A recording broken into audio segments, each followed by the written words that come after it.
Previously on 90 Day UK. But she's like, can we get on with it? Whatever your next surprise is, She's let's go. Rude. She's so unappreciative and rude. She just doesn't know how to exist without complaining about absolutely everything. She can't just enjoy the moment ever. She's not happy. Nothing's ever good enough. Here's the deal: is should she pretend that she's happy?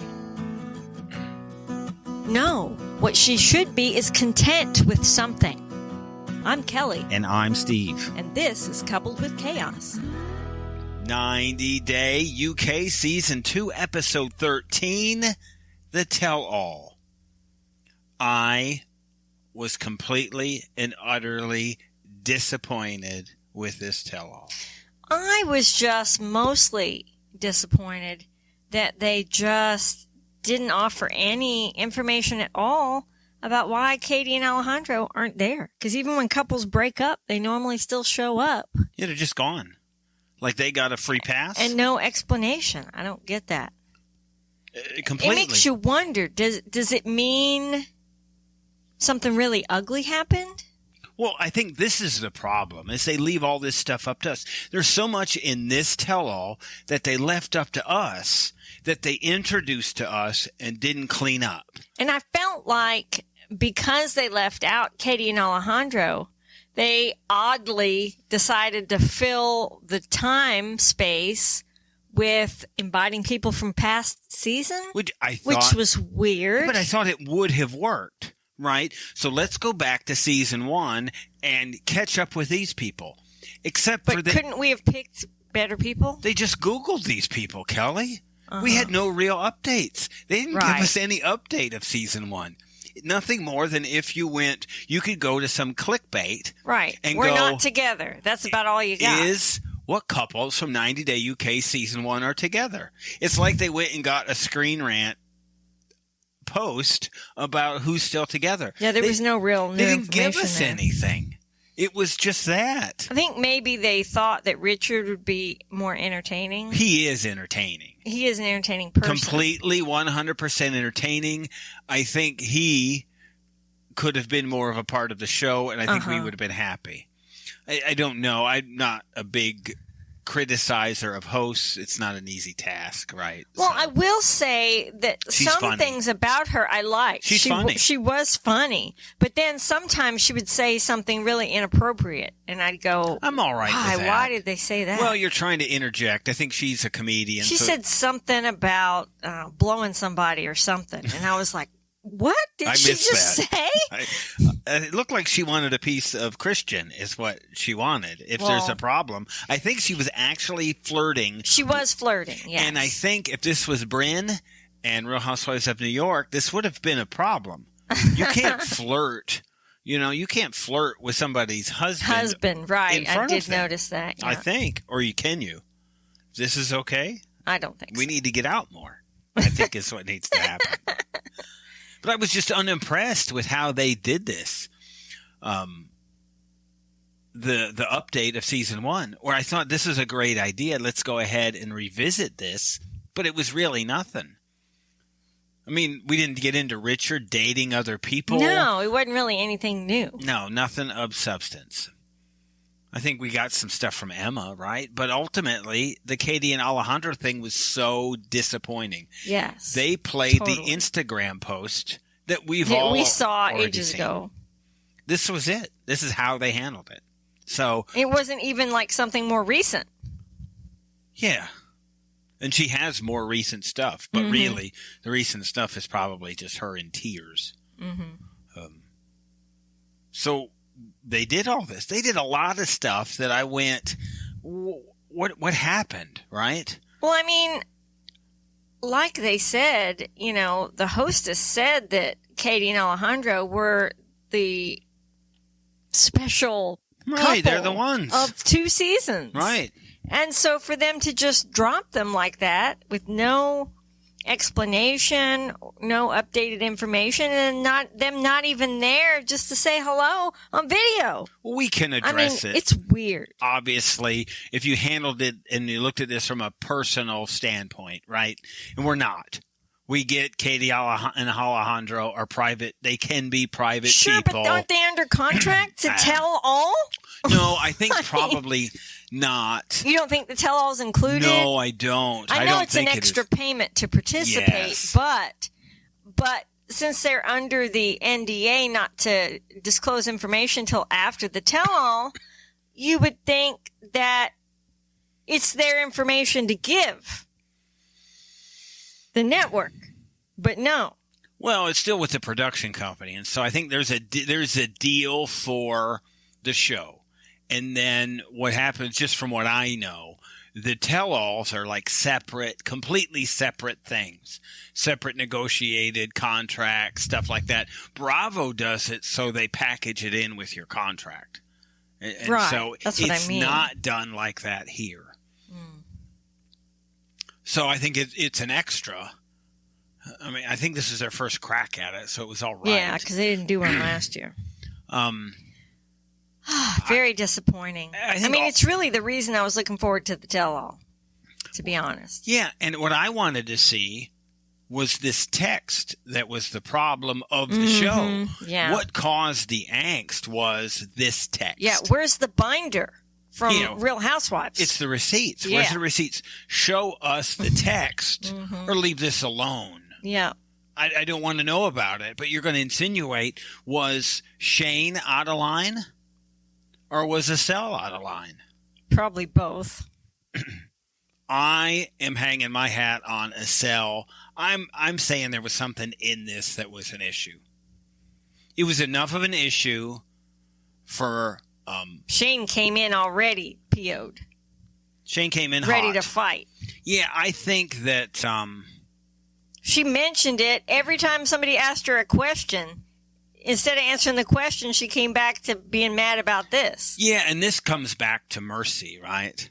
And so this is the key, and this is almost something similar we saw in the couples therapy thing, right? With Last Resort. Yeah, so Mercy gets some information, right, that is probably anti-Shane and Mert.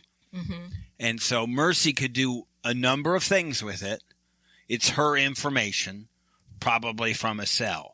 She decides to do what we think Ed's going to do with Liz and share that information with her spouse, right? She's going to share it with Michael. You should share stuff with your spouse. Well, there's a line, especially I guess. If you're bothered by something. Yeah. I mean, I can't argue the point that your spouse shouldn't be. So what does your spouse... Because we spouse... bounce stuff off each other. So, if somebody offends us. What does your spouse do, right? So if Ed goes to Liz with the strip club stuff and Mercy goes to Michael about this stuff with Shane, what does Liz do with the information and what does Michael do with the information? Well, your direction should be, I'm going to share this with you because I don't know what to do about it, but let's not share it with anybody else. In confidence. Right. Yeah. I agree. And I think then the two of you would make a decision of what you do with the information. Right. I can't argue with that. I think if either one of you has a problem, I think if Mercy has an issue that Michael tells Shane, then Michael shouldn't tell Shane. But she didn't have an issue. It didn't appear to. Mercy didn't seem to have an issue with this getting out. She seemed very bothered by having been the attempt at having her be included in it. What do you think? I mean, what do you think this was? I mean, she's probably just smack talking Shane. It sounded like they wanted to align themselves, but I don't know that this isn't like a ferocious tell-all. Right. There's Of course, UK's never had a tell-all before, so they really don't know what to expect. It tells me Estelle has probably seen all of the shows, understands how this is probably could go, and knows I need to have an ally going in there. Estelle didn't get, I don't know if she didn't get a good edit. Well, she's very judgy anyway, as we know. She's judgy of everyone, including Robert. So, and Robert's daughter. Yeah, and we're at a point where Robert's daughter's probably a little too involved in their relationship. Yes, but that's his doing. Like Jesse's a bit too involved in their relationship. But the kid should be off limits to her because they're not even engaged.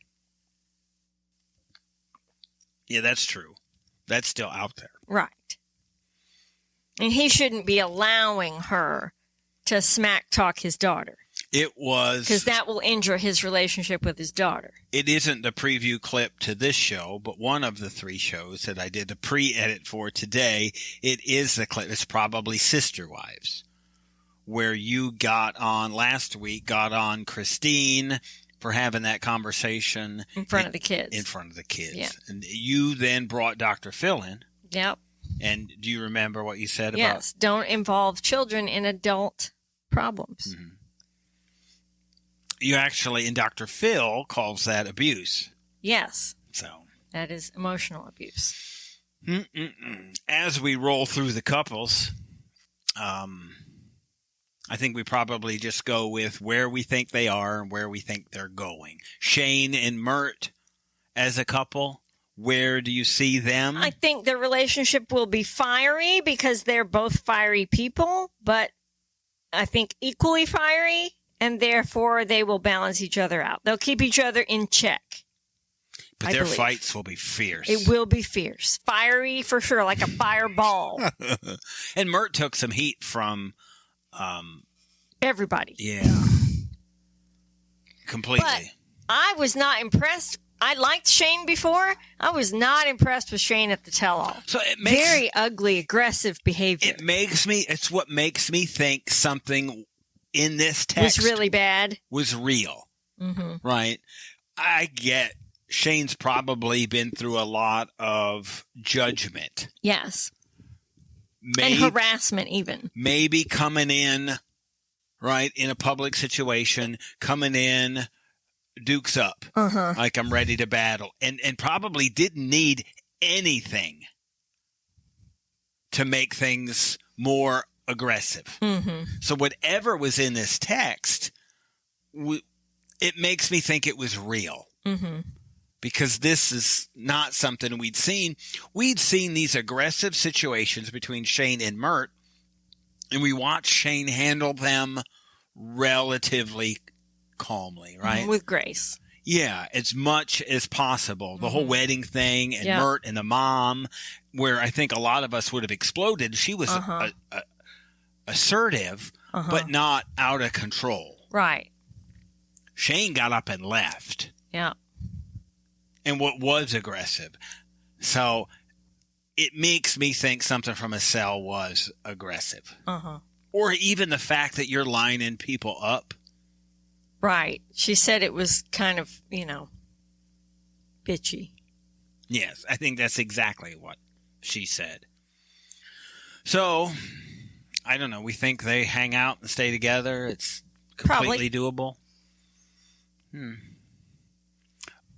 More impressive than anybody, which is shocking. The couple I think, at least has the best chance of being together long term is Michael and Mercy. And who would have thought that? Yeah, boy, she seems a lot happier, doesn't she? Yeah, I'm not sure I was a big fan of... They all talked about her being like a Debbie Downer, a negative and mean. And I'm not a big fan of all of that, how that happened, because I think she had legitimate issues. She was in a tough situation. Yes. Alone. And he wasn't doing a lot to make it any easier for her to transition. But to see her out and working and smiling, they were engaged in a way that made me feel comfortable with their interaction. And she laughed off a lot of ugliness from other people. Like little jabs at them. She laughed it off. Because of the way she fought with Michael, their arguments, I would have expected her to come in aggressive when anybody did anything. Right. She was smooth. She laughed it off. It let you know how uncomfortable she was when she first got there. Yes. How volatile the whole thing, and how nervous she was about coming. Mm-hmm. Because this is I don't want to say it's a different Mercy, but I think we see This is probably the Mercy he fell in love with. Mm-hmm. Kind of easygoing, fun-loving. And I think they've settled into, look, for her to get a job at KFC, right? It's like you've settled into, it's not in a bad way. I don't mean this in a bad way. Everyday life. You've settled into a normal life where, you know what, things aren't going to be, we're not going to be upper class. Mm-hmm. We're going to be, we're going to work for a living, and this is what we're going to do. Pay our bills. There's nothing wrong with that. No. It's wonderful. And I think to see them interact like this, it gives us... They seemed happy. Yeah, it gives us encouragement. They found, I think like anybody, you find your rhythm. Now, I think she's fully capable of more than KFC, right? Right. She's not going to it's not a career for her. I think she's capable more. And just that you get your rhythm, right? If you can get some solid foundation going in life, then you can start to look at other things. Right. Have a little work history behind her there in the UK. This job leads to another job, and this is the path of how it goes. Right. And I just loved what I saw in them. Mm-hmm. It was like, this is it, right? This is what we don't need a lot of the crap, right? Like what was it? The Renika Christian stuff. I don't, I never felt comfortable with them. I think you kind of gave him the benefit of the doubt, and I'm still not at that point. I think he's a turd. But we just haven't seen it yet. But he comes out in the Tell-All looking just fine. He's calm. He did. Relaxed, comfortable. Yeah. I'm kind of a bit, I don't know, maybe I'm a bit surprised. Maybe this is where maybe not bringing in Richard, right? Mm-hmm. And not bringing in Emma. We could have spent a little more time we could have spent 20 more minutes on the couples and not this other stuff. Right. They picked him up and moved him over to a couch. Yeah, that was interesting. Never seen that done before. And they played the horrible intro music as they went over there. It was really, it seemed like a game show. Yeah, it was kind of, I guess, third rate. I thought we were going to come up and spin the wheel or something. I was expecting. Come on down. You're the next contestant on Tell It All. I wonder what happens when, you put this together and you're stuck. Like we've got our intro music that we do. We have kind of two different. We have it for the show, then we have it for our personal podcast, and they're different. And what happens once you do it, like the first time, you're kind of stuck with it. And they have this horrible, and it is horrible music that they use. And they used it again during the show as the couples moved. I think you could have just edited this out and had them sitting on the couch. We could have had 2 more minutes of real content. Yeah, why did they even have to call them over? When they come back from commercial break, the couple that's next could already be sitting there. Yeah. It's their first time. I guess this is where we're at. This is where the come on down comes in. Right. Let's move on over. Watch them in their dresses and stuff. I guess it was a whole thing. It's like the couch should have been red. You're in the hot seat. I think they probably didn't have enough cameras to cover. I think maybe at the different angles. At the US Tell-All, they've probably got a close-up camera for each person. They've got a couple's camera and then a Sean camera. And so they move that around from group to group. There's probably a ton of them there. And maybe to fix that, they went, you know what, let's just move everybody to the couch. So, I don't know, but it felt really uncomfortable and awkward. And I felt like I wanted to fast forward whenever the music got played.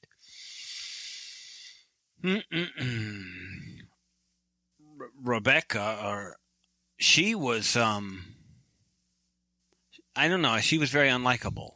She seemed to... Yes, I agree. I think she sided with Estelle, it seems like, and was a bit... She was aggressive with Shane. She was aggressive, yep. First. What do you think about this whole green room thing that happened? The introduction part? Yes. Well, when they showed it back, I mean, let's go to the first time. Shane really didn't pause, but for a half a second, I'm not sure that Rebecca and Christian had even locked eyes on them yet. No, so what would happen if you're and there was nowhere to go but around the other side of the table to get to a seat. So it seemed like everybody made a big deal out of that for nothing. Well, maybe Shane came in hot. Well, I figured because she already had issues with what had been said in the text chain. And it looked like they were already engaged in some kind of conversation when Shane and Mert walked in. Yes. They were, because Estelle brought it up. She was talking about it. And so what do you do at that point, right? Awkward. So I don't know that it was a big deal. I assumed it was a big deal until I saw it the second time. Right. Then I went, well, I don't know. Who's in the wrong here? It's just an awkward situation, and I think you could probably read it in a couple of different ways. And I do think Shane was already mad and was looking for a fight. Yeah, I want to know what was in that text. More than anything, right? More than even what's up with Katie and Alejandro. I want to know what that was about. Yeah, because they tried to say that like it was a big deal. Shane did. And because the others said it wasn't a big deal. And she said, oh, I saw what you said. Mm-hmm. I saw the text, a screenshot. So it must have been something really ugly. I wonder if it was interpreted. Maybe it was just interpreted wrong. I don't know. That's the thing. It's not like the Sister Wives group text where everybody, when you mention it, everybody goes, oh, yeah, the group text. Well, that was a nobody problem. Specifically referenced any particular part of it. I wanted it to be read. It was weird. I get it. People are entitled to their privacy. I get it. I'm getting Voyeurs. past all of that. Yeah. Because we are the watchers of a show. Right. And so for this, I wanted somebody to read it. Let's read what was in the text. This is what I wanted to. If you're going to spend so much time referencing it, then you should read it. Yeah, what was in it? What was so bad? It wasn't like it was a passing reference. This was repeated topic of conversation. Yeah. And we don't even know what we're listening to them talk about. But it's the recurring theme of the entire episode. Mm-hmm. We don't know. Right? Yeah. We have no idea what happened. We have no idea anything from anybody, right? Yeah. They Googled season 1. We see a Tione that we've never seen before. Yeah. I'm so confused. She seemed normal. Uh-huh. But her mom gave me the impression that Tione got how she is because her mom's the same. Mm. Yeah, but she didn't seem out of line. And they didn't call. They played the clip of her saying that she really is better than David, right? Uh-huh. And nothing happened.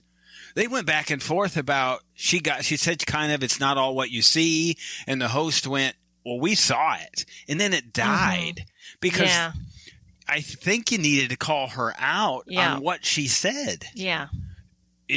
Are you really better than this? Mm-hmm. She went with, he knows what he's getting, and this is it. The ring was it, and everything from the ring and on, I get it. This is where we're going to be. I just didn't quite understand it. Yeah. I don't know. Because where was she? This was not the same person we saw for, I don't know, what is it, 10 episodes or however many they were on. I was shocked. Completely. And he seemed pretty happy. And I'm watching Robert and Estelle, and I'm going, why are these two sitting here? Yeah, and they acted like they were happy. They're never together. They're so weird. They're still working on it. Because I want to explain to us where we were when you left on the plane and where we are now. What's the gap between? I don't want to rehash old scenes. Mm-hmm. How did we get from there to here? Mm-hmm. Because we all thought you'd never be in the same room again. Mm-hmm. This was the last time you would be together.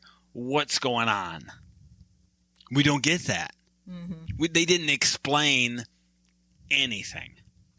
Nothing. I don't know that anything is settled. I've never been less comfortable fulfilled with where things are than here. And then they throw season 1 into it. That just confuses me altogether. Yeah, it was. Last thing we heard, right? This is what they said, right?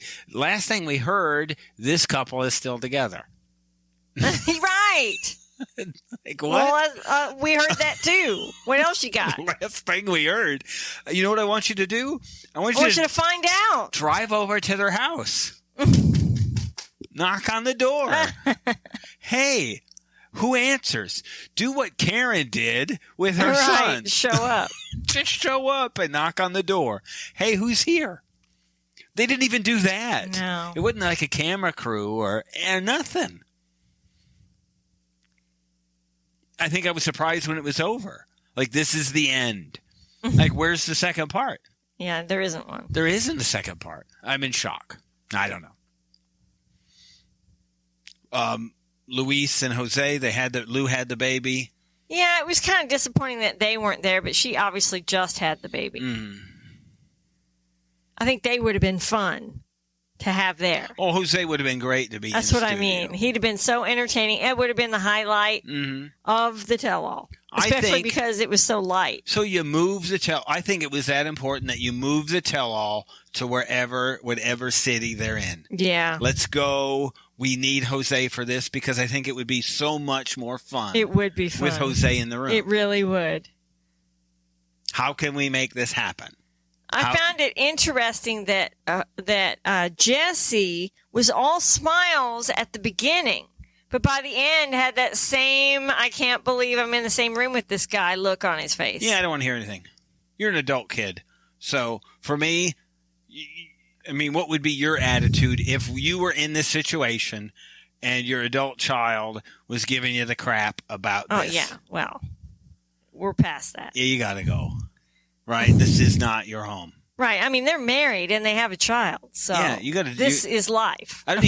Your opinion doesn't matter. Period. Except that the host asked him for his opinion. Well, he's on the show, right?